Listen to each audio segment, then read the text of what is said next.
우리에게 주신 말씀은 욥기 14장 7절에서 17절 말씀입니다.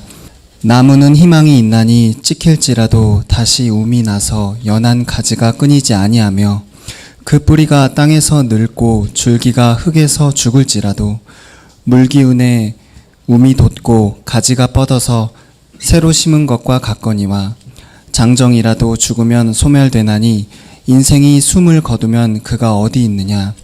물이 바다에서 줄어들고 강물이 잦아서 마름같이 사람이 누우면 다시 일어나지 못하고 하늘이 없어지기까지 눈을 뜨지 못하며 잠을 깨지 못하느니라.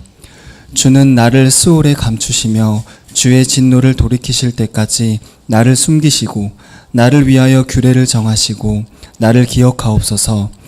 장정이라도 죽으면 어찌 다시 살리이까. 나는 나의 모든 고난의 날 동안을 참으면서 풀려나기를 기다리겠나이다. 주께서는 나를 부르시겠고 나는 대답하겠나이다. 주께서는 주의 손으로 지으신 것을 기다리시겠나이다. 그러하온데 이제 주께서 나의 걸음을 세시오니 나의 죄를 감찰하지 아니하시나이까. 주는 내 허물을 주머니에 봉하시고 내 죄악을 싸매시나이다. 아멘. 우리는 우리에게 주어지는 모든 상황이 이 하나님의 주권 아래에서 허락된 일이라는 것을 기억해야 합니다. 그런데 그 모든 상황에는 언제나 하나님의 의도가 있고 또한 마귀의 의도가 맞물려 있다는 사실도 알고 있어야 합니다. 우리가 복이라고 하는 상황도 그럴 것이고요. 여러분에게 고난이라 하는 상황도 그럴 것이. 이 사실을 욥은 모르고 있었습니다. 그는 오직 하나님의 주권만 알고 있었고 어둠의 영인 마귀의 의도가 그에게 발생한 사건에 섞여 있다는 사실을 몰랐습니다. 그러나 우린 욥기에 게시된 하늘 어전 회의를 보게 되면서 이 사실을 알게 됩니다. 즉 내게 발생하는 모든 사건에는 하나님의 뜻과 이에 상반되는 사탄의 의도가 얽혀 있다는 사실이. 한편 우리는 욥의 세 친구가 대단히 신학 지식이 많고 나름대로 논리적인 것을 알 수 있습니다. 그들은 욥이 살던 시대의 동방에서 욥의 친구로 알려진 유명한 철학자들이었습니다. 세상의 부귀와 명예도 한껏 갖춘 자들이었습니다. 그러나 그들의 신앙은 하나님께서 창세 전부터 뜻하신 그리스도와는 전혀 무관했습니다. 그리고 바로 그 부분 때문에 그들은 하나님을 제대로 몰랐고 이에 복음을 알도록 택함받은 욥과 마찰을 빚게 됩니다. 물론 궁극적으로 욥의 제사장 역할과 그가 드린 번제 덕분에 그들 역시 하나님의 공의로운 심판을 피하게 됩니다. 이는 누구든지 그리스도께서 드리신 십자가 속량에 의해 죄사함을 받아 하나님의 심판을 피할 수 있다는 사실을 알려주는 예표입니다. 또한 오직 욥의 제사장직이 상징하는 살아계신 중보자 그리스도를 통해서만 하나님과 교통하는 것이 가능하다는 사실을 알려줍니다. 그럼에도 욥의 세 친구는 처음부터 끝까지 복음을 대적하는 역할을 했고 이는 그들 뒤에는 마귀가 그들의 마음을 주장했다는 사실을 보여줍니다.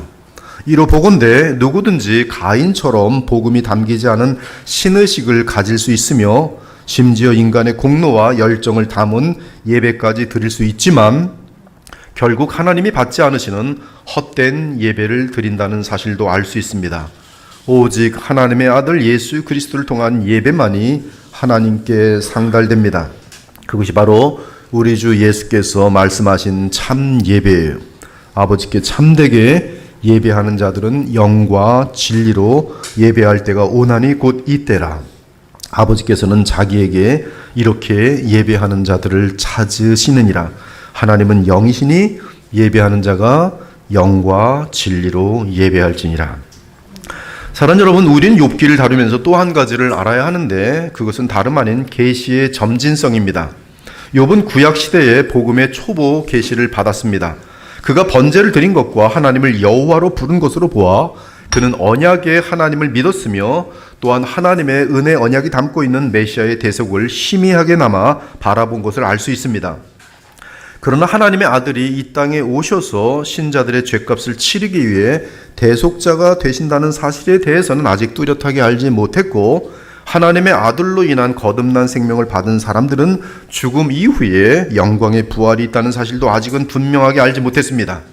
나아가 신자의 부활과 함께 주어질 영원한 기업인 새하늘과 새 땅에 대해서도 알지 못하였습니다. 그러므로 욥의 신앙은 바른 노선에 서 있었지만 우리처럼 하나님의 완전한 계시인 정경 66권을 가지고 있는 상태가 아니었습니다. 어쩌면 욥기는 노아 홍수 이후 아브라함보다 훨씬 앞선 시대에 하나님의 계시를 받아 기록된 가장 첫 번째 성경일 수 있습니다. 아무튼 우리는 욥의 신앙이 매우 초보적인 복음에 서 있다는 사실을 인정할 수밖에 없습니다. 무엇보다 구속사 히스토리아 살루티스라고 하는 이 독생하신 하나님이 성육신하여 메시아로 오심과 그분의 십자가 죽음 및 부활, 그리고 성령을 보내심, 재림, 나아가 영원한 새하늘과 새 땅에 대한 구체적인 계시를 아직은 모르는 상태입니다. 심지어 이미 언급한 것처럼 천상의 하나님의 어전에서 있었던 마귀의 도전 및 하나님께서 욥에게 고난을 허락하신 의도마저 전혀 알지 못하고 있습니다.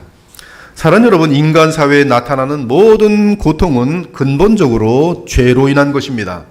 아담과 하와가 사탄의 유혹에 빠져 하나님과의 행위 언약을 무너뜨렸을 때 첫째 아담의 죄로 인해 죄와 율법의 저주가 이 세상에 들어왔습니다.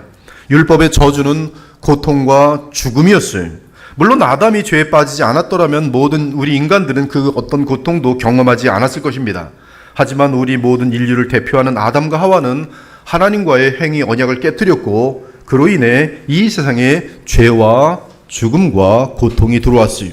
그러므로 한 사람으로 말미암아 죄가 세상에 들어오고 죄로 말미암아 사망이 들어왔나니 이와 같이 모든 사람이 죄를 지었으므로 사망이 모든 사람에게 이르렀느니라. 하지만 하나님은 사랑과 긍휼이 무한하신 분이기에 이것이 인류의 끝이 아니었습니다. 하나님께서는 반란을 일으키고 행위 언약을 깨뜨린 아담과 하와에게 그들이 에덴 동산을 떠나기 전에 약속의 씨 곧 오실 구세주에 대한 복음을 주었습니다. 즉 율법으로 인해 인간에게 임한 죄의 저주가 하나님의 아들 우리 주 예수 그리스도를 통해 제거될 수 있는 길을 허락해 주셨습니다. 그것은 우리 대신 그리스도께서 친히 율법으로 인한 죄의 저주를 감당하신 십자가 속량이 그리스도께서 우리를 위하여 저주를 받은 바 되사 율법의 저주에서 우리를 속량하셨으니 기록된 바 나무에 달린 자마다 저주 아래 있는 자라 하였습니다. 이는 그리스도 예수 안에서 아브라함의 복이 이방인에게 미치고 아브라함의 복은 칭입니다. 의롭다 칭함을 받고 의롭다 칭함을 받음과 함께 영생을 얻는 것이 이는 그리스도 예수 안에서 아브라함의 복이 이방인에게 미치게 하고 또 우리로 하여금 믿음으로 말미암아 성령의 약속을 받게 하려 함이라. 따라서 모든 저주를 짊어지신 그리스도를 믿고 의지하는 우리에게는 감당해야 할 율법의 저주가 전혀 남아있지 않습니다. 그러므로 의인의 고난, 곧 그리스도를 믿는 신자의 고난은 더 이상 율법으로 인한 하나님의 진노와 저주에서 오는 고난이 아닙니다. 그 대신 신자의 고난, 즉 의인의 고난은 하나님의 사랑에서 비롯된 순수한 복에서 오는 것이, 신자의 고난은 하나님의 복, 사랑에서 오는 것입니다. 그리고 그리스도 안에서 의인된 자가 받는 모든 고난은 주께서 영원한 상을 주시기 위해 기획해 놓으신 거예요. 나는 이제 너희를 위하여 받는 괴로움을 기뻐하고 그리스도의 남은 고난을 그의 몸된 교회를 위하여 내 육체에 채우노라. 이를 위하여 나도 내 속에서 능력으로 역사하시는 이의 역사를 따라 힘을 다하여 수고하노라. 괴로움을 기뻐한다. 왜? 이 괴로움은 저주에서 온 것이 아니라 하나님 나라의 영광을 얻을 수 있는 기회이기 때문이라고 이 바울은 보는 것이. 물론 신자라도 피 흘리기까지 죄와 싸우지 않고 죄를 범할 때는 하나님의 징계가 임합니다. 그러나 이러한 하나님의 징계마저 오직 하나님의 사랑의 표현일 뿐이, 주께서 그 사랑하시는 자를 징계하시고 그가 받아들이시는 아들마다 채찍질 하심이라. 하나님의 아들과 같이 너희를 대우하시나니 어찌 아버지가 징계하지 않는 아들이 있으리요. 징계가 너희에게 없으면 사생자요 친아들이 아니라. 오직 하나님은 우리의 유익을 위하여 그의 거룩하심에 참여하게 하시기 위하여 우리를 징계하시느니라. 이처럼 신자들에게 임하는 고난은 율법의 저주이거나 하나님의 형벌이 아닌 오직 순수한 축복을 위한 것입니다.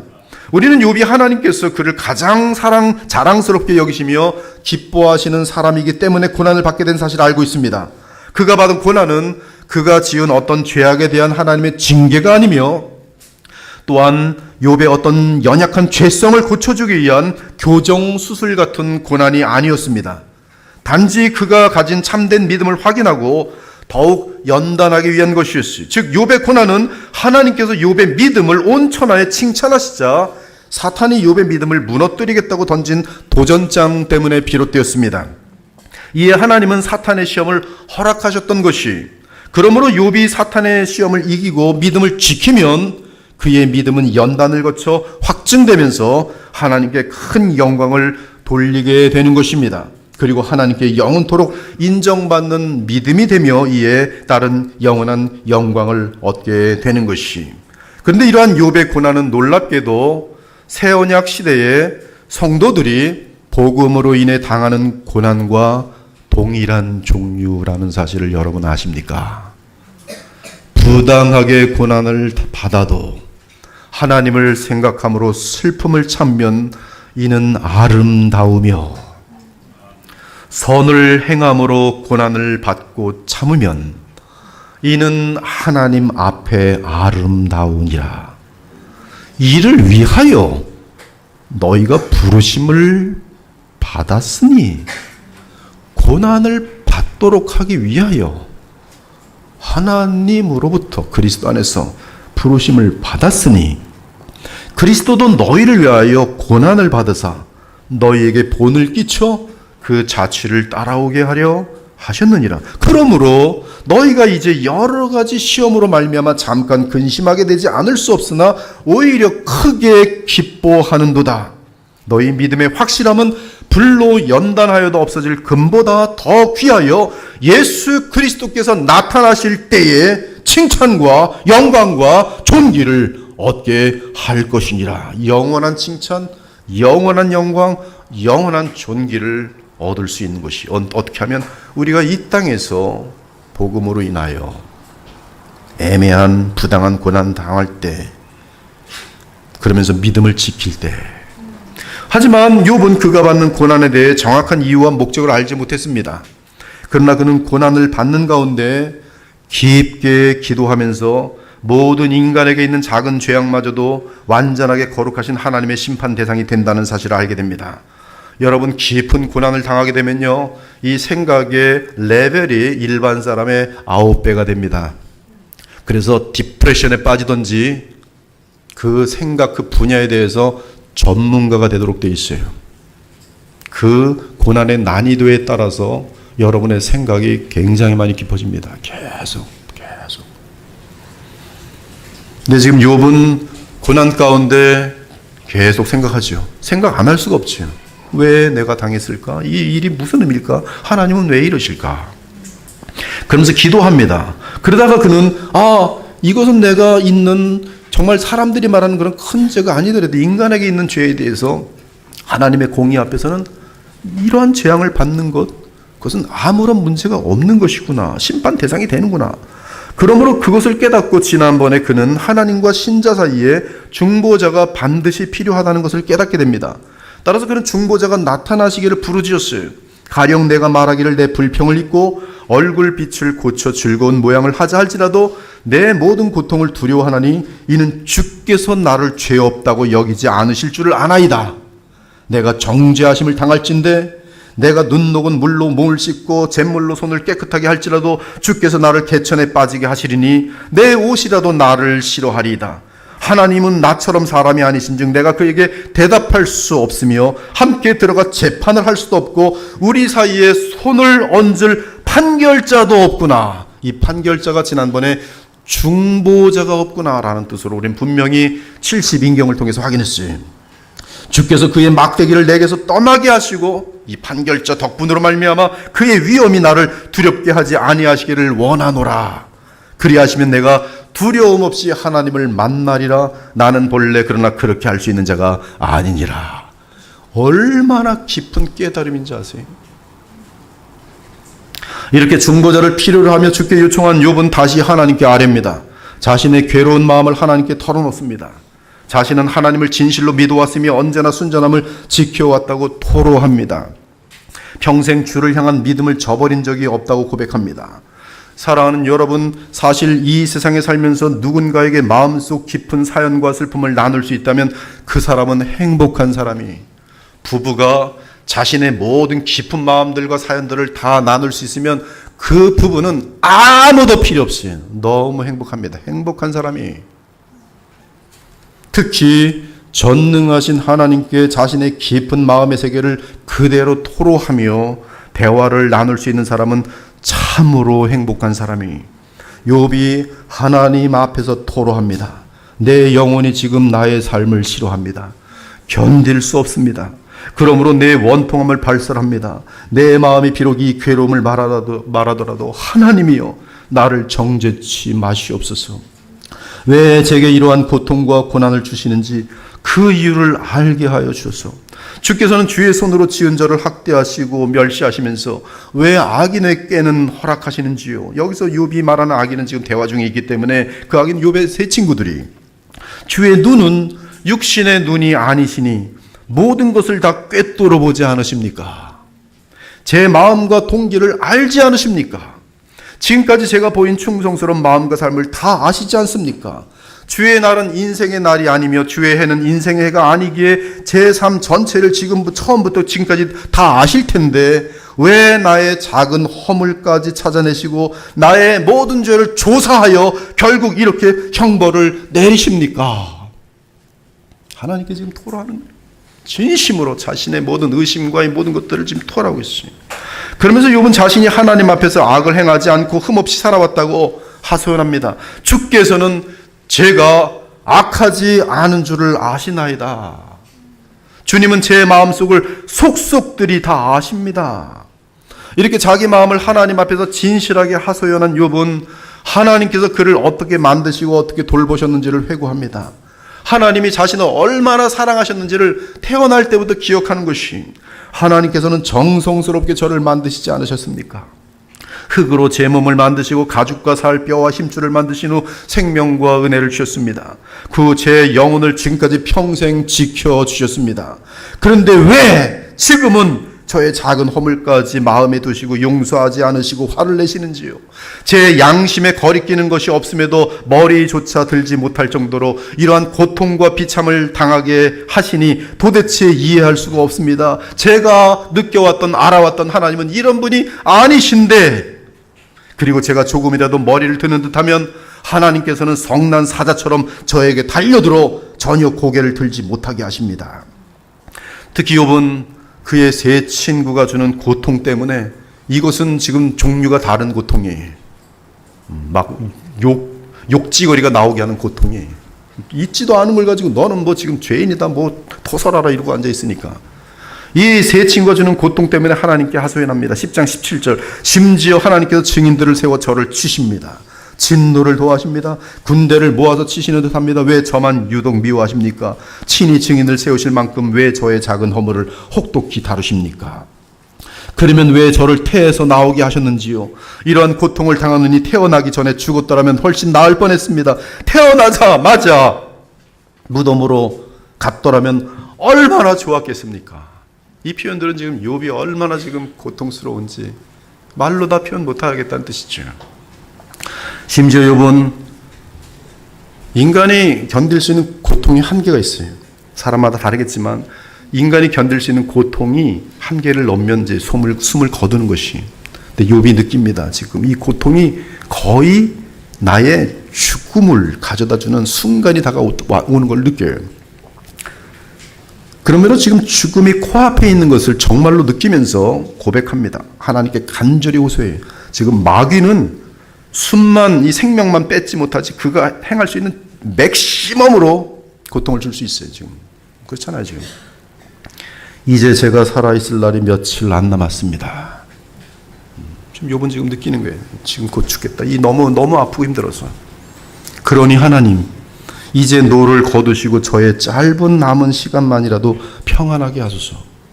저의 삶이 온전하였음을 인정해 주소서. 제가 죽기 전에 그리하여 주옵소서. 이제 곧 저는 죽음의 영역인 음부로 내려갈 것입니다. 이처럼 욥은 지독한 고통 속에서 하나님을 향한 믿음을 놓지 않고 있습니다. 그 대신 정직하게 기도합니다. 마음 중심을 아시는 하나님 앞에 모든 사정을 그대로 아뢰입니다. 저는 하나님 앞에 나아가 모든 사정을 정확히 아뢰고 있는 사람들의 기도의 능력을 알고 있어요. 사람들 보는 데서 기도하는 것 아무런 의미 없습니다. 정말 하나님 앞에서 하나님만이 보시는 그곳에서 나의 모든 사정을 늘 아뢰면서 살아가는 사람은 위대한 사람들이, 하나님은 엄청 그런 사람들을 좋아하십니다. 모든 사정을 그대로 아뢰고 있어요. 욥은 지금 하나님의 섭리를 이해할 수 없습니다. 그러나 기도합니다. 이것이 믿음이 떠나는 것이 아니고 이해가 가지 않을수록 붙드는 거예요. 주님을 붙드는 거예요. 이러한 진실한 기도가 신자가 하나님 앞에서 가져야 할 믿음의 자세입니다. 사랑하는 여러분, 사람의 양심은 하나님 앞에서 위선을 떨 수 없어요. 이 사람의 양심은 하나님 앞에서 위선을 떨 수 없습니다. 사람의 양심은 자신 속의 생각과 동기와 마음을 압니다. 그 양심이 썩어 문드러지지 않은 이상. 불신자들의 양심은 썩어 문드러져 있어요. 하나님을 향하여. 신자들에게는 하나님을 향한 양심이 살아납니다. 그 양심은 위선을 떨 수 없어요. 하나님 앞에서. 욥은 하나님 앞에서 양심적으로 걸릴 것이 없었습니다. 물론 욥에게도 작은 허물이 있습니다. 그러나 하나님을 향해 진실한 마음을 갖고 철저하게 살아왔다는 사실은 변할 수 없습니다. 욥은 바로 이 사실을 진실하게 토로하고 있는 것이, 모든 것을 아시는 하나님 앞에서 자신은 진실로 믿음을 잃지 않고 아직까지 주를 경외하며 감사와 사랑으로 살아왔다고 그의 진정을 토로합니다. 이런 고백을 전능하시고 완전하신 하나님 앞에서 할 수 있는 욥은 얼마나 복이 있는 사람입니까? 여러분의 죄가 주홍같이 붉을지라도 그리스도 안에서 씻음받고 이제 양심이 깨끗한 가운데 하나님 앞에 나아가 마음속 모든 것을 깨끗하게 토로할 수 있는 그러한 신자들, 그리스도 안에 있는 신자들은 얼마나 복 있는 사람입니까? 자신의 양심에 거리낌 없이 하나님을 진정으로 사랑하고 존경하고 경외하며 섬겨왔음을 온 생명을 다해 고백할 수 있는 욥의 인내와 신앙은 얼마나 부럽고 아름답고 위대한 것입니까? 이렇게 욥이 기도를 마치자 욥의 세 번째 친구인 나아마 사람 소발이 욥을 공격합니다. 그는 세 친구 중에 가장 연소자였어요. 그러나 가장 잔인하고 냉소적인 사람이었습니다. 11장에서 나타난 이 친구의 영적 원리는 매우 간단합니다. 인생에서 고통을 받는 이유는 악함 때문이며 인생에서 형통하는 이유는 선함 때문이라는 것이. 따라서 소발은 이미 욥이 당한 재앙을 보며 그와 그의 자녀들이 큰 죄악을 지었음이 틀림없으며 그런 죄악을 짓고도 숨겨놓고 있다고 믿고 있는 것이. 따라서 자신은 순전하다고 주장하는 욥의 말을 거짓이 담긴 헛소리로 간주합니다. 이미 전제가 그렇게 돼 있어요. 욥을 볼 때 저 거짓말쟁이 같은 놈이 지금 헛소리 또 하고 앉아 있어요. 그러면서 소발은 욥의 거짓말을 드러내겠다고 덤벼듭니다. 먼저 그는 자신의 결백을 주장하는 욥을 말이 많은 어리석은 놈, 허망한 사람, 악한 자라고 부릅니다. 그동안 하나님은 참아오셨지만, 욥 너에게 참아오셨지만 마침내 하나님께서 재판을 열고 욥에게 재앙을 내리셨다고 말합니다. 10절 11절 하나님이 두루 다니시며 사람을 잡아 가두시고 재판을 여시면 누가 능히 막을 쏘냐? 하나님은 허망한 사람을 아시나니 악한 일은 상관하지 아니하실 듯하나 다 보시느니라. 그리고 욥이 당한 고난은 사실 하나님께서 내리셔야 할 징벌의 일부뿐이라고 말합니다. 개역개정은 6절을 하나님께서 너로 하여금 너의 죄를 잊게 하여 주셨음을 알라라고 번역했는데, 이 의미는 하나님께서 너의 죄악을 전부 벌하신 것은 아니고 일단 일부분만 징벌하셨다는 뜻이. 즉 욥이 당한 재앙은 욥이 지은 죄악에 대해 하나님이 부으실 재앙의 일부분도 안 된다는 것입니다. 그러므로 만일 죄악을 토설하지 않고 회개하지 않으면 하나님은 나머지 재앙마저 부으실 것이라고 위협하는 것이. 한마디로 욥이 이미 당한 재앙마저 그가 지은 무서운 죄악에 비하면 가볍다는 것입니다. 이 얼마나 하나님을 왜곡시키는 악인이며 친구인 욥을 향해 무정하고 잔인한 사람입니까? 그가 하는 말은 공갈을 동반한 위협 및 염장을 지르는 추측성 발언일 뿐이 이렇게 공갈을 섞어서 위협한 소발은 이제 회유하며 떠듭니다. 마음을 고쳐먹고 죄악을 멀리 버리고 주를 향하여 기도하면 복을 얻을 것이라고 말합니다. 그러나 그렇게 하지 않는다면 나머지 하나님의 재앙을 받고 영원히 망할 것이라고 말합니다. 그러므로 당장 그가 지은 죄악과 및 그의 자녀들이 지은 죄악을 토설한 후 진정으로 회개하고 마음을 고쳐먹고 바르게 살라는 것이, 만일 네가 마음을 바로 정하고 주를 향하여 손을 들 때에 네 손에 죄악이 있거든 멀리 버리라. 불의가 네 장막, 네 자녀들에게 있었던 것들이 있으면 잊지 못하게 하라. 그리하면 네가 반드시 흠없는 얼굴을 들게 되고 굳게 서서 두려움이 없으리니 곧 네 환난을 잊을 것이라. 네가 기억할지라도 물이 흘러감 같을 것이며 네 생명의 날이 대낮보다 밝으리니 어둠이 있다 할지라도 아침과 같이 될 것이요 네가 희망이 있으므로 안전할 것이며 도로 살펴보고 평안히 쉬리라. 내가 누워도 두렵게 할 자가 없겠고 많은 사람이 내게 은혜를 구하리라. 그리고 고집 부리는 욥을 악인으로 빗대며 그가 도망할 곳은 없고 죽음밖에 없다고 경고합니다. 20절 11장. 그러나 악한 자들은 눈이 어두워서 도망할 곳을 찾지 못하리니 그들의 희망은 숨을 거두는 것이니라. 이와 같이 소발은 악인의 비참한 최후를 강조하면서 욥에게 회개를 촉구했어요. 사랑하는 여러분, 소발은 엘리바스의 다른 세 친구가 동일하게 허접한 신학으로 하나님을 심각하게 왜곡시켰고 근거 없는 추측으로 욥을 정죄하였습니다. 그러나 이 악하고 어리석은 소발은 그가 하는 일이 하나님을 위하는 길이라고 생각했어요. 예수께서는 어느 날 복음을 모르는 종교인들에 대해 말씀하셨습니다. 우리 주님의 말씀은 정확하게 소발과 같은 종교인에게 해당합니다. 그러한 종교인은 다메섹 도상에서 우리 주 부활의 예수 그리스도를 만나기 전 사울처럼 결코 하나님을 바르게 대변할 수 없는 악한 죄인일 뿐이, 사람들이 너희를 출교할 뿐 아니라 때가 이르면 물은 너희를 죽이는 자가 생각하기를 이것이 하나님을 섬기는 일이라 하리라. 그들이 이런 일을 할 것은 아버지와 나를 알지 못하기 때문이라. 복음을 모르는 자는 하나님을 모릅니다. 죄의 문제를 궁극적으로 해결해 주시는 하나님의 아들 그리스도 예수님을 모릅니다. 성령을 모릅니다. 그들은 십자가의 대속을 통해 나타나는 하나님의 무한한 자비와 긍휼을 모릅니다. 따라서 복음 안에서 긍휼한 마음을 갖기보다 자기 잣대로 사람들을 판단하는데 앞섭니다. 이 세상에 살다 보면은 남의 지은 죄를 어떻게든 끄집어내어 판단하려는 자기의에 빠진 사람들이 여럿 있습니다. 그들은 협박과 공갈과 회유를 통해 숨겨진 죄악을 찾아내려고 합니다. 하지만 그들은 복음 안에서 그리스도를 만난 적이 없는 소발과 같은 종교인들이며 예수님 당시의 바리새인들 뿐이, 마지막으로 소발은 하나님은 허망한 사람을 아시나니 11절 12절 악한 일은 상관하지 않으시는 듯 하나 다 보시니라. 허망한 사람은 지각이 없나니 그의 출생함이 들나귀 새끼 같으니라. 여러분, 이 들나귀의 뜻 이런 것들을 알면 이 말이 얼마나 악독한지가 다가오게 됐어요. 이 말은 지금 소발의 이 말은 욥의 인격 전체를 하나도 남김없이 송두리째 짓밟는 아주 사악하고 잔인한 공격이에요. 이제 욥은 소발의 무자비하고 독한 말을 다 듣고 변론합니다. 욥은 너희만 참으로 사람이구나. 너희가 죽으면 이 세상의 지혜도 다 죽겠구나. 너희는 모든 지혜를 다 소유한 것처럼 하나님 행세를 하는구나.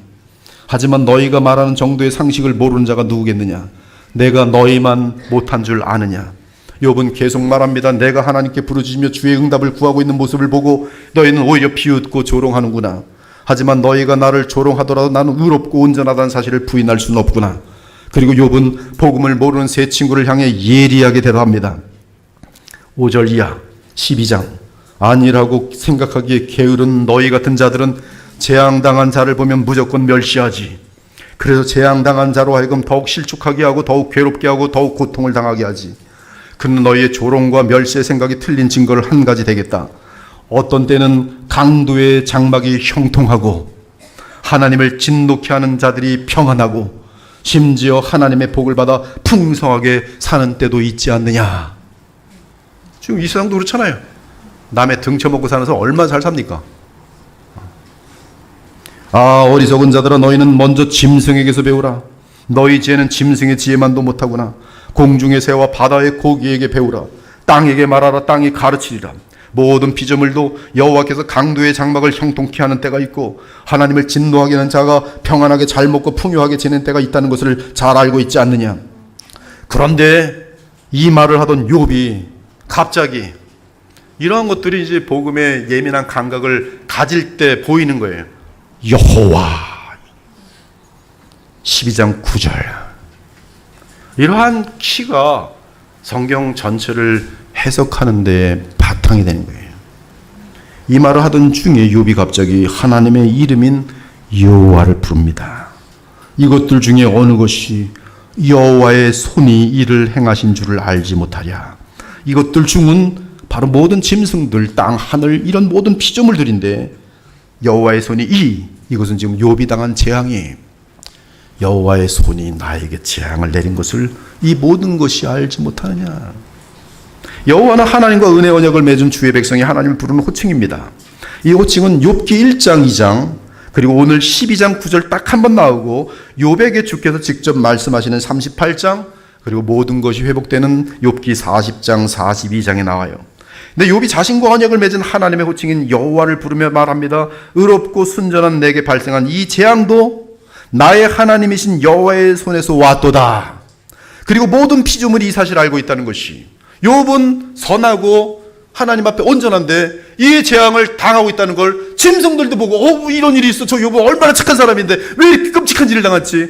하늘도 알고 땅도 한다는 것이 즉 악인이 이 세상에서는 형통하기도 하고 거꾸로 하나님을 경외하며 온전하게 살아가는 의인이 오히려 이 세상에서 재앙을 당하기도 한다는 것이 지금 하나님의 참된 백성으로서 고백하는 이 진실한 욥의 고백은 욥의 세 친구의 허접한 세속적 형통 신학을 근본적으로 허무는 고백인 것이. 그러면서 욥은 이 세상에서 하나님의 주권적인 다스림은 인간의 지혜와 논리로 파악할 수 없다고 고백합니다. 이 고백은 놀랍게도 전도서랑 다 겹쳐 있습니다. 잠언과 겹쳐 있어요. 모든 일들은 다 하나님의 완전하심 다스림 가운데 있다. 그리고 하나님의 뜻대로 다스린다. 세상의 모든 생명이 주의 손안에 있으며 세상의 그 어떤 일도 그분의 주권에서 벗어나 발생하는 것은 아무것도 없다. 물론 연로하신 자에게 이러한 사실을 헤아린 지혜로움이 있으며 장수하는 자가 더 명철한 것도 사실. 그러나 그러한 인간의 지혜와 명철로는 참 지혜와 권능의 근원이신 하나님을 알지 못한다. 오직 모든 모략과 명철의 근원은 하나님이시다. 그분이 허시면 세우는 자가 없고 그분이 사람을 가두시면 나오게 할 자가 없다. 욥은 또한 이 세상의 자연계에서 발생하는 모든 사건도 하나님의 완전한 손길에 달려있음을 고백합니다. 하나님께서 비를 막으시면 땅이 마르고 물을 보내시면 홍수가 일어난다. 이처럼 능력과 지혜가 다 하나님 손에 있고 심지어 속이는 자나 속는 자나 다 하나님의 손 안에 있도다. 또한 욥은 이 세상의 모든 정치 및 역사의 운영도 하나님께서 완전하게 다스린다고 선포합니다. 이 얼마나 방대한 하나님에 대한 지식입니까? 지금 어마어마한 것을 쏟아내고 있는 거예요. 지금 욥이 기회를 잡아서. 그래? 니디야 하는 게 그 정도야? 고통 속에 재앙 가운데 있는 욥이 자신이 지금까지 알아왔던 하나님에 대해서 쏟아내는데 자기 딱 보면 알거든요. 비교가 안 되네. 비교가. 그러므로 하나님께서는 세상의 지혜를 자랑하던 모사를 벗은 몸으로 끌고 가시며 권세를 자랑하던 재판장을 어리석은 자가 되게 하시고 권력을 자랑하던 왕을 왕자에서 물러나게 하시고 위선의 탈을 쓰고 있던 제사장들을 발가벗겨 끌어가게 하신다. 권력자들을 넘어뜨리시며 그들이 신임하던 충성된 신하들의 말을 허사로 만드시고 지혜를 자랑하던 노인들과 장로들의 명철을 무디게 하시며 귀인들에게 멸시를 쏟으시고 강한 자들의 띠를 풀어서 연약한 자들이 되게 하신다. 하나님께서는 어두운 가운데 은밀하게 행하여진 모든 것을 밝히 드러내시며 죽음의 그늘조차 광명한 대로 나오게 하신다. 이거는 아무도 모를 거야 하고 지은 죄들 다 드러내세요. 하나님은 무섭습니다. 여러분. 비밀 없어요. 죄악 하나님 앞에서 주의 보혈로 덮어준 죄 외에는 다 토설하게 돼 있을 때가 되면, 그러므로 빨리 주님께 토설하고 빨리 감추셔야 돼요.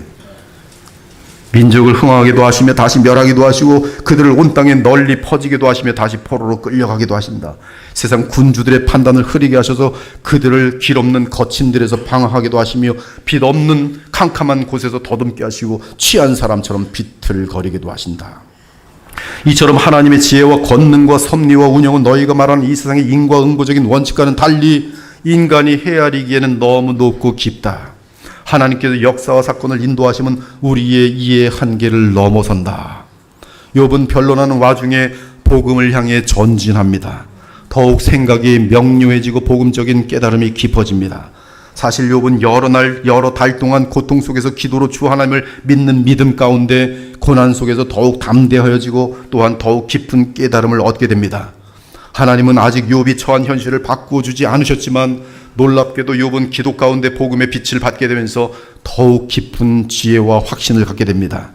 그렇습니다. 복음과 관련한 하나님의 인류를 이끄시는 섭리는 하나님이 인간들이 헤아리기에 너무 깊고 오묘해요. 하나님의 인류 역사의 지금 경륜은 오직 복음을 위해서 처음부터 지금까지 진행되고 있는 것이, 근데 그 복음을 향한 하나님의 섭리는 인간이 헤아리기에 너무 깊고 오묘합니다. 세상이 저주라는 사건을 통해서 하나님은 오히려 영원한 가장 큰 복을 받게 하시는 것이, 그것이 하나님의 섭리. 여러분의 인생을 돌아보십시오. 여러분이 잘 되고 사람들이 칭찬받을 때보다도 오히려 가장 낮아지고 없었을 때 깨달음이 깊고 사람이 변화되고 주님의 사람으로 변화되고 기도가 무엇인지 알게 되고 복음을 깊게 알게 되는 그런 영원한 보람된 일로 여러분을 복을 베푸신 때가 훨씬 많은 것이, 나의 복음과 예수 그리스도를 전파함은 영세 전부터 감추어졌다가 이제는 나타내신 바 되었으며 영원하신 하나님의 명을 따라 선자들의 글로 말미암아 모든 민족이 믿어 순종하게 하시려고 알게 하신 바 그 신비의 계시를 따라 된 것이니 이 복음으로 너희를 능히 견고하게 하실 지혜로우신 하나님께 예수 그리스도로 말미암아 영광이 세세 무궁토록 있을지어다. 아멘. 사랑하는 여러분, 욥은 자신이 당하는 환난과 재앙과 고통 가운데서도 하나님의 주권을 조금도 의심하지 않습니다. 또한 욥은 하나님의 공의가 어떻게든 완전하게 이루어질 것을 바라봅니다. 그래서 이해가 되지 않는 현재 상황에 대해 기도로 더욱 주의 뜻을 알고자 하나님께 호소합니다. 그러면서 살아계신 하나님께서 반드시 응답하여 주실 것이라고 확신하며 인내합니다. 그리고 주의 지시를 따라요. 이것은 여러분 매주 진행되는 일들이에요. 주님께서는 지금 이 교회를 대단히 연단시키십니다. 저도 지금 연단을 많이 받고 있어요. 네, 알고 있어요. 연단을 받으면 지금 더 주님께 쓰임받기 위한 과정인 것을 알 수 있어요. 계속 기도해야 돼요. 그러므로 그는 욥기 13장 15절에서 놀라운 고백을 합니다. 그가 나를 죽이시리니 내가 희망이 없노라. 그러나 그의 앞에서 내 행위를 아리라. 경건하지 않은 자는 그 앞에 이르지 못하나니 이것이 나의 구원이 되리라. 여러분들이 가능한 권위 있는 영어 버전 성경들을 좀 갖고 있으면 좋겠어요. NASB, 킹 제임스 버전 같은 거 같이 공들여 보면 참 좋습니다. 개역개정은 15절을 내가 희망이 없노라라고 부정적으로 번역하였지만 원어 야헬의 PL 형태는 오히려 그 반대로 소망한다는 뜻이에요. 그러므로 뉴 아메리칸 스탠다드 바이블은 그가 나를 죽이시더라도 나는 소망을 버리지 않을 것이다. 킹 제임스 버전은 그가 나를 죽이시더라도 나는 그를 신뢰하리라 라고 올바르게 번역해 놓았어요. 그리고 개역개정은 16절에서 경건하지 않은 자는 그 앞에 이르지 못하니를 앞에 두었지만 원어는 이 소망이, 이 믿음이 나의 구원이 되리라를 앞에 두고 그러나 경건하지 않은 자는 그 구원에 이르지 못하리라고 되어 있어요. 그러므로 16절은 이 소망 또는 믿음이 구원이 되리니 경건하지 않은 자는 그 앞에 이르지 못하리라고 번역됩니다. 지금 욥은 참으로 비참하고 혹독한 고통 가운데서도 인내로 자신의 믿음을 놓지 않고 있습니다. 하나님을 향한 소망을 호흡 마치는 순간까지 놓지 않겠다고 다짐합니다. 그렇게 하면 하나님을 마침내 만나게 되어 자신의 진심과 진정을 고백할 수 있다는 것이, 그리고 그때 하나님은 욥의 믿음과 소망을 보시고 욥을 인정하고 받아주신다는 것입니다. 구원하여 주신다는 것이, 이것이 욥의 확신이. 이러한 확신을 위해 욥은 기도로 주의 약속을 붙들고 있어요. 그의 작은 허물에 대한 모든 용서 역시 그가 드려온 번제가 상징하는 중보자로 인해 가능하다는 것을 놓지 않았습니다. 그는 번제에 대해 믿었고 나아가 하나님을 인격적으로 진실하게 믿었던 것이, 그것이 욥이 죽음 앞에서도 고백하는 그의 가장 깊은 신앙 고백입니다. 13장 18절 19절입니다. 욥의 확신을 들어보기 바랍니다. 보라, 내가 내 사정을 진술하였거니와 내가 정의롭다 함을 얻은 줄 아노라. 나와 변론할 자가 누구이랴. 여기서 사용되는 사정은 원어로 미시파트인데 법적 판결을 뜻해요. 즉 욥은 마음 가장 깊은 곳의 진심을 하나님의 법정 앞에서 정직하게 진술했고 그 진술이 참으로 하나님 앞에서 당당하게 받아들여져서 의롭다 칭함을 받을 것이라고 말합니다. 여러분, 법정에 서는 사람이 정말 내가 양심에 바르게 고백하면 정말 저 재판장이 지혜롭고 사람의 마음을 꿰뚫어보고 정확하게 공의로운 사람이라면 마음에 뭐가 오는지 아세요? 확신이 와요. 그러면서 욥은 이 사실을 따질 수 있을 자가 누구냐? 나와 변론할 자가 누구냐? 이래서 욥은 믿음 가운데 하나님을 만나게 될 것과 하나님이 그의 사정을 받아들여 주실 것을 확신하며 구원을 소망하고 있는 내용이. 그리고 14장으로 건너가서 인간 모두가 자신을 기록하여 하나님 앞에서는 더러운 죄인이라고 고백합니다. 14장 4절 누가 깨끗한 것을 더러운 것 가운데에서 낼 수 있으리까 하나도 없나이다. 그리고 모든 사람은 한 사람도 예 없이 죄로 인해 죽음에 처한다는 것을 고백합니다. 10절 이하 장정이라도 죽으면 소멸되나니 인생이 숨을 거두면 그가 어디 있느냐. 물이 바다에서 줄어들고 강물이 잦아서 마른같이 사람이 누우면 다시 일어나지 못하고 하늘이 없어지기까지 눈을 뜨지 못하며 잠을 깨지 못하느니라. 이처럼 죄에 대한 하나님의 심판을 피할 수 있는 자는 아무도 없습니다. 이는 하나님께서 죄 아래 있는 모든 인생을 품꾼의 날과 같이 인생의 날을 제한하셨으며 그 누구도 그 한계를 넘어가지 못하도록 정하셨기 때문이. 그러므로 인간은 희망이 없는 가련한 존재입니다. 그리고 죽음과 함께 인간은 영원히 잊혀지는 비참에 떨어질 것이. 18절 이하 무너지는 산은 반드시 흩어지고 바위는 그 자리에서 옮겨가고 물은 돌을 닳게 하고 넘치는 물은 땅에 티끌을 씻어 버리나이다. 이와 같이 주께서는 사람의 희망을 끊으시나이다. 주께서 사람을 영원히 이기셔서 떠나게 하시며 그의 얼굴빛을 변하게 하시고 쫓아보내시오니 그의 아들들이 존귀하게 되어도 그가 알지 못하며 그들이 비천하게 되어도 그가 깨닫지 못하나이다. 다만 그의 살이 아프고 그의 영혼이 비참과 고통 가운데 애곡할 뿐입니다.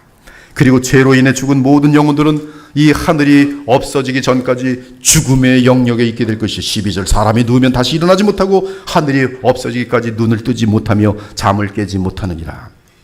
물론 어느 날 현재 이 하늘과 땅은 주의 재림과 함께 새 하늘과 새 땅으로 이어질 것입니다.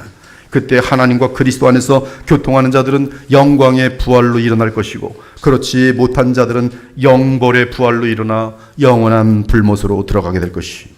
놀라운 사실은 오늘 설교의 제목처럼 부활의 여명을 그 고통 가운데 드디어 또 붙듭니다. 한 단계씩 나가고 있어요. 계속. 놀라요. 욥은 진행되는 고통 가운데 고통에서 완전하게 자유로워지는 날을 소망합니다. 물론 그날은 주께서 재림하셔서 새하늘과 새 땅을 시작하는 날이 될 것이. 또 내가 새하늘과 새 땅을 보니 처음 하늘과 처음 땅이 없어졌고 바다도 다시 있지 않더라. 또 내가 보매 거룩한 성 새 예루살렘이 하나님께로부터 하늘에서 내려오니 그 준비한 것이 신부가 남편을 위하여 단장한 것 같더라. 내가 들으니 보좌에서 큰 음성이 나서 이르시되 보라 하나님의 장막이 사람들과 함께 있으며 하나님이 그들과 함께 계시리니 그들은 하나님의 백성이 되고 하나님은 친히 그들과 함께 계셔서 모든 눈물을 그 눈에서 닦아주시니 다시는 애통이 없고 사망하는 것이 없고 곡하는 것이나 아픈 것이 다시 있지 아니하리니 처음 것들이 다 지나갔음이로라. 보좌에 앉으신 이가 이르시되 보라 내가 만물을 새롭게 하노라 하시고 또 이르시되 이 말은 신실하고 참되니 기록하라 하시고 또 내게 말씀하시되 이루었도다. 나는 알파와 오메가요 처음과 마지막이라. 그러나 욥은 이러한 완전한 계시가 없기 때문에 고통이 없는 미래를 소망할 뿐입니다. 욥기 14장 13절 주는 나를 소홀에 감추시며 주의 진노를 돌이키실 때까지 나를 숨기시고 나를 위하여 정하신 날까지 나를 기억하옵소서. 음부에서 나를 기억하옵소서. 그리하면 나는 다시 살아나는 그날까지 나의 모든 고난의 날 동안을 참으면서 풀려나기를 기다리겠나이다. 그날에 주께서는 나를 부르시겠고 나는 대답하겠나이다. 주께서는 주의 손으로 지으신 나를 만나리이다. 야, 만나고 싶은 사람 만날 때, 욥이 그렇게 만나고 싶은 하나님을 만날 때 그 가슴이 얼마나 터지겠어요. 욥기 38장에 보면 드디어 하나님을 만나요. 폭풍 가운데서 아무 말도 못합니다. 너무 좋아서 찾아와 주신 것 설명 아무것도 필요 없어요. 하나님 찾아오셨네요. 그걸로 끝이에요. 모세도 마찬가지예요. 떨기나무 가운데 찾아오신 하나님 만날 때 그냥 눈물만 흘립니다. 감사해서. 인생 버림받았는 줄 알았더니 주님 찾아오셨어요. 나를 만나리이다. 그때까지 주께서 나의 걸음을 보호하시고 더 이상 나의 죄를 감찰하지 마옵소서. 주는 내 허물을 주머니에 봉하시고 내 죄악을 싸매시나이다. 이처럼 욥은 죄사함을 받고 하나님께 인정받는 믿음을 소유한 자는 죽음의 영역인 음부에서도 평안할 것이고 그 어느 날 하나님을 만나뵈며 부활하여 고통이 없는 영원한 세상에 들어갈 것이라는 소망을 나타내고 있어요. 사랑하는 여러분, 욥은 이 믿음, 욥의 지금 오늘 믿음은 곧바로 이제 대속자가 살아계시다는 복음으로 이어지고 마침내 의롭다 칭함받은 자신도 부활에 참여할 것을 고백하게 됩니다. 욥기 19장의 내용이 나의 말이 23절, 욥기 19장 23절부터 나의 말이 곧 기록되었으면 책에 씌워졌으면 철필과 납으로 영원히 돌에 새겨졌으면 좋겠노라. 그리고 붙은 게 누군지 아십니까? 나의 대속자. 나의 대속자. 나의 죄를 짊어지고 내 죄 문제를 해결할 대속자. 그리하시면 하나님께서 나의 작은 허물 가지고 진노하시 이런 모습도 있을 수가 없는 것이, 내 믿음이 온전하지만 이 대속자 아래서는 완전한 자유와 완전한 위로와 완전한 행복과 내가 알기에는 나의 대속자가 살아계시니 마침내 그가 땅 위에 서실 것이라. 내 가죽이 벗김을 당한 뒤에도 내가 다시 살아나 육체 가운데 대속자를 만나보리라. 그 대속자 안에서 하나님을 만나 뵈리라. 욥기 19장의 위대한 신앙 고백입니다. 오늘도 고난과 죽음 문제 해결자가 되시는 하나님의 아들 그리스도를 바라보기 바랍니다. 그분 안에서 하나님을 향한 믿음을 지키기 바랍니다. 하나님은 살아계십니다. 우리의 중보자 예수 그리스도는 우리의 죄 문제를 해결해 놓으신 선하신 대제사장이며 하나님 나라를 우리에게 가져오신 영원한 왕이세요. 이 시간 주없이 살아온 비참한 삶을 돌아보며 회개하고 주께로 나아가기 바랍니다. 여러분의 힘으로 여러분의 고통과 슬픔과 억울함을 해결해 보려는 어리석은 자들이요, 다 내려놓고 주 예수 앞에 나오시고 여러분의 마음에 있는 모든 것들을 주님께 토로하시면 되는 것이, 지금 당장 예수님을 영접하고 그리스도 안에서 하나님과 교통하기 바랍니다. 그리하면 어떤 상황에서도 죽음 바로 앞에 극도의 고통 속에서도, 저는 단언코 말합니다, 극도의 고통 속에서도 그 영혼은 하나님 나라의 평강과 기쁨을 누릴 수 있으며 누리게 됩니다. 저도 그래서 암 걸려서 죽더라도 웃을 수 있을 것 같아요. 암에 걸렸구나. 고통이야 크겠죠. 죽음까지 느끼는 것을 알겠죠. 근데 주님과 연결되어 있으면 웃어요. 그리고 축복할 수 있어요. 자녀들 축복하고 성도들 축복하고 하나님께 감사하고 찬송 부를 수 있어요. 그것이 예수님을 믿는 것이. 그리고 이미 구원받은 자들은 욥과 같은 억울한 고난을 복음 때문에 당하는 때가 있더라도 낙심하지 말고 욥처럼 인내하며 믿음을 계속 지켜나가기 바랍니다. 그러면 큰 영광이 여러분에게 반드시 돌아올 것이, 그래서 하나님과 그리스도께 인정을 받고 영원한 영광을 얻어 누릴 수 있는 참된 믿음의 백성 되시기를 예수 그리스도의 이름으로 축원합니다. 아멘. 주 하나님, 욥기의 어려운 내용들을 주님의 도우심과 인도하심으로 주님이 주의 보혈로 값주고 사신 주의 백성들에게 간절히 전하였습니다. 주님, 주의 은혜가 이 말씀과 함께 사랑하는 백성들에게 임하게 하여 주시옵소서. 하나님의 사랑이 그 마음속에 와닿을 수 있도록 성령께서 역사하여 주시옵소서. 예수 그리스도 이름으로 간절히 기도합니다. 아멘.